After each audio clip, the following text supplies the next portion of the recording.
Hi friends, welcome to Sri Durgambika nursery. మీరు ఇప్పటి వరకు చాలా రకాల జామ మొక్కలు చూసుంటారో, అదే Lalitha, Safeda, Taiwan pink, Taiwan white, ఇలా చాలా రకాల జామ మొక్కలు చూసుంటారో. కానీ ఇది చాలా రేర్ ప్లాంట్ అండి. ఇది అలాగే స్పెషల్ ప్లాంట్, బ్లాక్ జామ్ అండి. ఇది చెట్టు ఎలా ఉందో కాయలు కూడా బ్లాక్గానే ఉంటాయండి, అంటే లైట్ మెరూన్ కలర్ కనిపిస్తుంది. ఈ ప్లాంట్ ఏంటంటే ఎక్కువగా తోటలో వేయరు, కానీ చాలా రేర్గా ఎదిగే మొక్క అండి. ఇది నల్లమట్టి అయితే బాగా అవసరం. అంతేకాకుండా ఈ ఫ్రూట్ అయితే చాలా స్వీట్గా ఉంటుంది. అంతేకాకుండా ఇది అన్ని ప్రదేశాల్లో అయితే సెట్ అవ్వదండి, బ్లాక్ సాయిల్ అయితే ఉండాలి.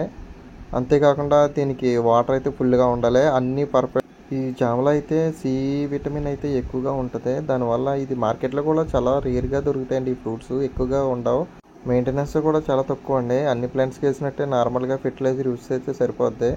వీక్లీ 2 టైమ్స్ అయితే వాటర్ పెట్టుకోవాలి.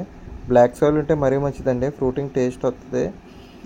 ఫామ్ హౌస్లో వేసుకోవడానికి అలాగే కుండీలో పెట్టుకోవడానికి చాలా బాగుంటుంది. ఏంటంటే దీనికి ఎండ తగిలితే మాత్రం మంచి టేస్ట్ వస్తుంది ఫ్రూట్ వచ్చి. ఇవి కాకుండా మన దగ్గర చాలా రకాల ఫ్రూట్ ప్లాంట్స్ ఉన్నాయండి.